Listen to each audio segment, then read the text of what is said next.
Happy Monday, everybody! You're listening to the Personal Playlist Podcast, fondly referred to as the P3. I'm Noah Daniel. Music is a world within itself, with a language we all understand. I am so excited to have Carlee Fossella, Mademoiselle Fossella, here on the Personal Playlist Podcast. Besides being a friend of mine for a long time, she's also a parent and loves to spend time with family and traveling. The rest of her heart is devoted to French and teaching. She currently teaches grade 1 French Immersion in the TDSB, and we met when she was teaching core French in middle school. She is also the primary junior chair. Welcome to the show, Carlee.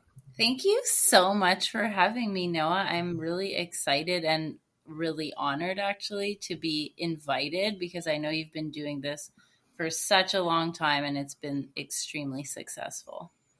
Well, it's actually funny because, when we both left our former school and we both went into public, it was great to stay in touch with you, but you've been championing this the whole time. And you've been such a good friend to me and to my whole family that when our youngest was having struggles in French, you made speaking French fun and you would talk to her, and it was like the untutoring of learning experiences. And she will forever hold a special place in her heart for you because of all that you did for her.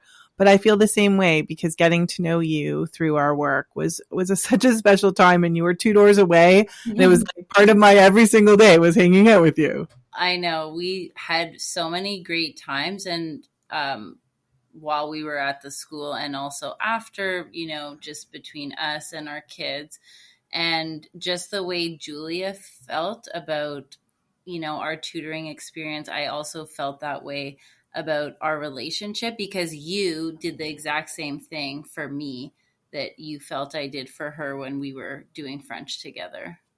What did I do for you? I don't know what you're talking about.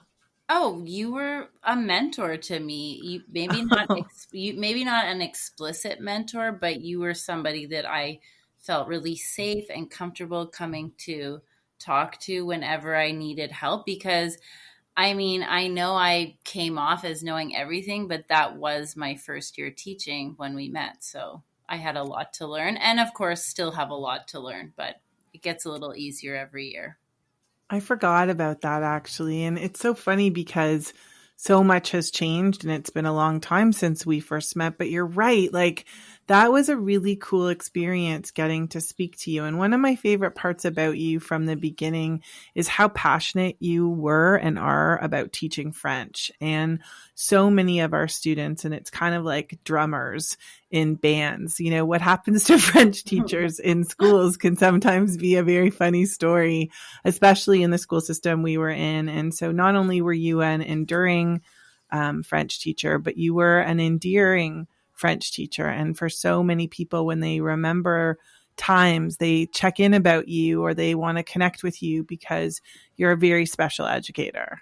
Thank you so much. I'm sure you've had the same experience, but I think that you don't realize that as a teacher. I'm sure every teacher has this plight, but you don't realize the impact you make on people until 3 years later or whatever, 5 or 10 years later. But I definitely look back on my time at my first school with a lot of amazing memories, and also realize that I did impact a lot of students and also learned and grew so much as a professional during that time. That's awesome. Yeah. In the time that you have been in public school, you're in a French immersion school. And I know that that's really important to you because your French comes from French immersion. It absolutely does. My entire instruction from elementary to high school was in French. And then later when I did my undergraduate, I did a specialist in French language learning. And then also when I did my BEd, right away did French language learning, FSL. Part 1, as they would call it. It's wonderful. Yeah. And actually, before I even knew I wanted to become a teacher, I did the ESL program. The CELTA, it's an ESL program, and I really enjoyed that. And I think it's part of the reason that I really wanted to continue with language learning and language teaching and do my BEd. But you're also fluent in Italian. Are there any other languages that you speak? Well, I'm not totally fluent in Italian. I would say I'm a solid intermediate, and I'm continuing my Italian language learning journey as we speak. But no, there are no other languages. Although one day I'd love to maybe try Spanish or Portuguese. That's so wonderful. And I think that, when you love languages, it comes through in your teaching for sure. But one of the things that comes through in this show is that it's about you. So I tasked you with choosing 3 songs, one that's nostalgic, one that reflects your identity, and one that picks you up, lifts you up, inspires, or motivates. What was the process like for you in choosing your songs? When you asked me to first do this, I was really excited. I was thinking, when's she going to invite me on her show? But when you actually did, I was really nervous, and I said yes, and we booked the date, but it took me probably that entire time, which was about 2.5 to 3 months, to come up with these 3 songs. And I actually had to consult a really good friend of mine and ask her about the songs I had chosen and just say, does this make sense, especially for the identity one? Because I've noticed, as time goes on, we may not remember all the things we'd like to remember from our childhood. So that was actually a really nice part of the process too, because we got very nostalgic discussing all these memories together. And it was also helpful to me. I love when that conversation is a social one. I find it amazing when people tell me about the kinds of conversation they had with family or friends and talking about the songs. And I love that it just becomes conversation that people have casually. But the show goes a little bit deeper with educators because I want to know the whys and the hows and the whats. So let's go back to your nostalgic song, to an artist whose Broadway play by the name of the album that this song comes from just won a series of awards. So why this song, and what does it say about you? So this is a song that really brings me back to my preteen years and early teen years. And I'm going to paint you a little picture. I was in grade 7, wearing loose jeans, chain choker necklace, butterfly clips in my long brown slicked back oily hair, black eyeliner, like Tamagotchi on my belt loop or Nano on my belt loop, because I think I had both. And these were times of a lot of joy, but also a lot of uncertainty and change in social circles and with myself and my identity and the relationship that I had with my parents, especially my mom. And I heard this album for the first time with a friend who's the same friend I ended up consulting on this challenge, this task. It was a challenge for me. And we're still very, very close today. And when I heard it at her house, I immediately fell in love with not only this song, but the entire album. There were like a couple of swear words in a couple of her songs. And that honestly, at the time when you're young, you're in grade 6, 7, that just made the whole album and this song even cooler. And some of the messages were clear to us, but mostly it was more of a feeling we got from her music, one we could really relate to, or at least we thought we could. We were like disgruntled, displeased. We felt annoyed. We felt angered sometimes, because generally those are feelings you have in that preteen to teenage years. It was a time with a whirlwind of emotions every minute, and we would scream, sing all the lyrics in this album and this song with my friend in her room after school. And it was such a guilty pleasure going there and listening to it because of the language. Okay, I messed up. Okay. So it was a guilty pleasure going and listening to this album at my friend's house because of the language. My mom was adamant that I couldn't have this album. And I am sure that this was a source of uncountable arguments between us that lasted weeks. And it was definitely a thing because even my friend remembers that her and I would fight about the fact that I wanted this album and she wouldn't let me have it.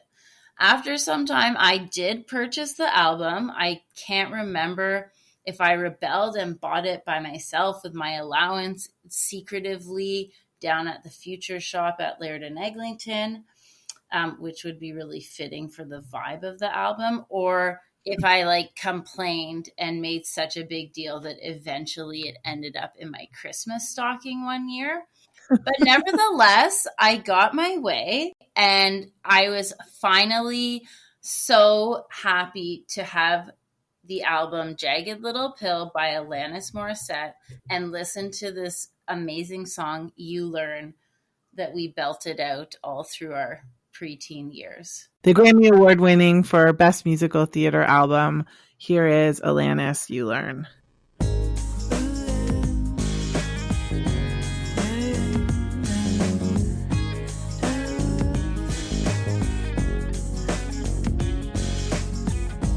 I recommend getting your heart trampled on to anyone. Yeah. I recommend walking around naked in your living room. Yeah. Swallow it down, a jagged little pill. It feels so good, swimming in your stomach. Wait until the dust settles. You live, you learn, you love, you learn, you cry, you learn, you lose, you learn, you bleed, you learn, you scream, you learn.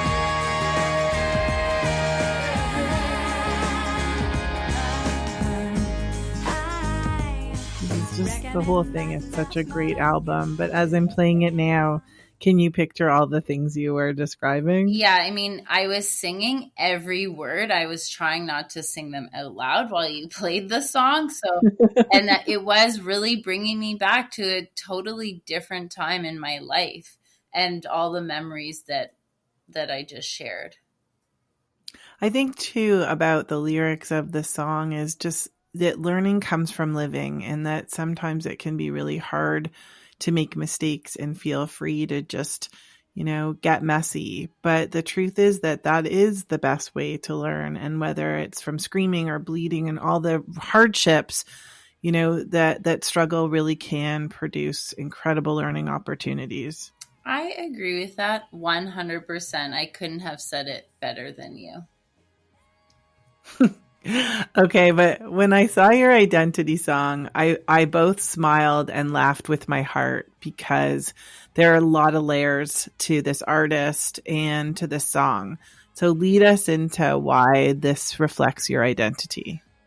So this song, every time I hear it, gives me goosebumps. I love this song and really only heard it later in my life. Actually, surprise, when I was working with you at our previous school. And I was creating a unit of study about identity, and I came across this song. So the main verse is, I regret nothing, for those of you who are dying to know what song it is. And this verse is repeated many, many times. This song is really a coming of age for me. Once I had my son and was teaching, getting more mature, more wiser as an individual, starting to really get to know myself much better and appreciate really the simple things in my life, like family and true friends, sunny days, travel. So this song totally defines that stage of my life. I'm not looking back and worrying about the would-haves, the should-haves, the could-haves. I feel like I am where I want to be, and I will appreciate the journey versus stressing about the destination or perhaps roads not traveled. So we were exploring this song in class with the grade 8s, and the students, I must say, were none too impressed by the song in the beginning. Yeah, they're like, because it is also, an older artist. I say older, more mature artist. Nevertheless, we powered through it, and it really grewed on them. So end of the week, the Oscars are happening, which all the students watch. I personally don't.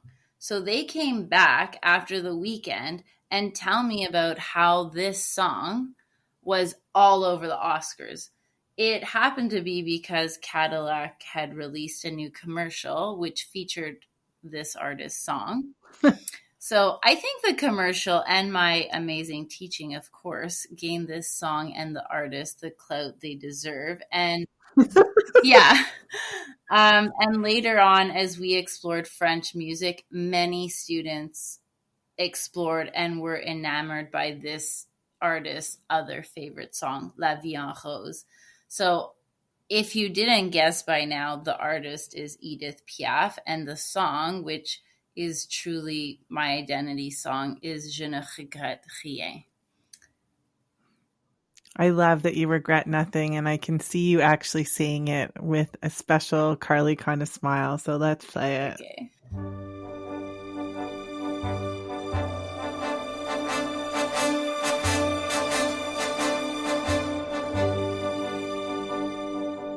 Non, rien de rien. Non, je ne regrette rien. Ni le bien qu'on m'a fait, ni le mal, tout ça m'est bien égal. Non, rien de rien. Non, je ne regrette rien. C'est payé.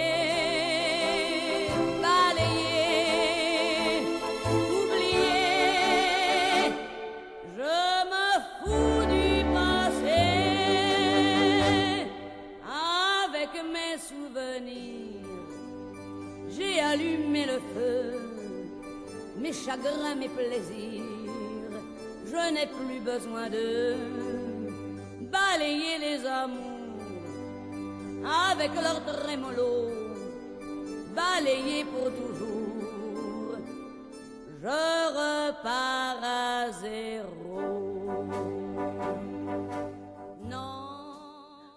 I love this song. It's such an amazing song. And I think it's also a song if you know what the lyrics are, but even without knowing the lyrics, it just has this power.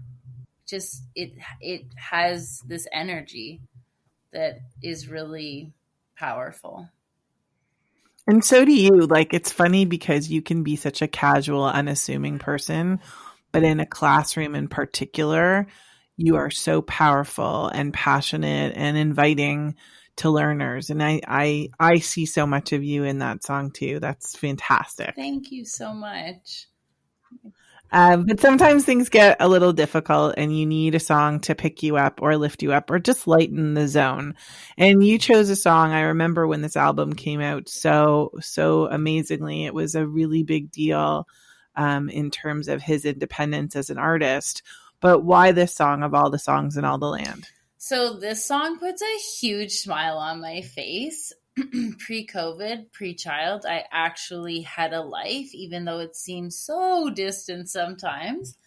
I remember working the year I finished high school and really going out every night until 3 a.m. to do it all again the next day. I mean, now I like to be in bed by 10 p.m. max, so this was quite a while ago. Anyway, I have always loved Michael Jackson's music. Around the time I was in my early 20s until my late 20s, I worked at a club for a long time on the weekends while I went to university. And every year on my birthday was a big event with a huge group of my girlfriends dressing up, getting bottles, getting ready together, listening to music, catching up, and of course, dancing all night. no matter which venue we attended for my birthday, someone always requested this song for me. Firstly, when you hear the song you want to hear being played while out, an energy just washes over you no matter the song. It gets you more pumped and makes you feel amazing. And for me, the message in this song, Don't Stop Till You Get Enough, was a message that resonated with me at that moment of my life. It was saying, like, fill your cup, be gluttonous in a good way, YOLO, La Dolce Vita, enjoy yourself. And of course, I enjoy myself today, but this song brings me back to a time where enjoyment and friendship were my top priorities and responsibilities were a little lower on the agenda, to say the least. However, though I have yet to know someone who can decipher the lyrics by listening to them, if you actually Google them, which I did before Sharing? which I did for the first time before sharing them. This is definitely not the message of the song, but for me, this song will be all about being forever young. That is fantastic. When this album Off the Wall came out, I was like working on the weekends to seal albums at my dad's store. And I remembered seeing this because I knew him from the Jackson 5 and seeing him have this album and even just remembering the, disco funk of this song. I'm so excited to bring this song to the show and to remember Michael Jackson at a different time in a celebratory way. Okay, so here it is. Don't Stop Till You Get Enough. Michael Jackson and all of your joyful, fun, and YOLO vibes. Woo! I was wondering, if you could keep on, because the force it's got a lot of power, and it makes me feel like it makes me feel like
Dancing over here. That really took me back to like a different time in my life, but a very fun one. I'm so glad. How are you feeling about sharing your 3 songs with me? I'm feeling really good. This is really out of my comfort zone, but I was really excited to do it, and it was like, actually, I feel like I learned a lot about myself doing this. This task like made me really reflect in a way I haven't for a long time. So thank you. It's my absolute pleasure and joy. I love this show. And it's funny because, you and I have had a lot of really fun and interesting conversations and certainly reflective, but we've never done this. And I'm so happy that you made time to come out. So why don't you tell people where they can find you? So you can find me on Instagram at Carla Carabumba and on Twitter at CMCF10. I'm so happy that I follow you on Twitter. I know it's not a place you go, but I'm excited to tag you and invite you to more FSL experiences through the mentoring maybe, but that's a conversation for another day, sweet friend. I just want to make sure that you say everything you want to. So is there anything you want to add before I play you out? No, I'm feeling really good. And just to add to what I said about this challenge or task making me really reflect, I read a book recently by Shonda Rhimes called The Year of Yes. So this is like one of the first things I said yes to that put me out of my comfort zone. So thank you, Noah, for always rooting for me and pushing me as a friend and also a professional. It's always a pleasure. I think I have to read that book, but yes, thank you. And thank you for being here. I'm so excited to share this. So I hope you have a great day. Thank you. You too. See you soon. Thank you for joining us on the P3, the Personal Playlist Podcast. I'm Noah Daniel. This is Voice Ed Radio, and I hope you have a fantastic day.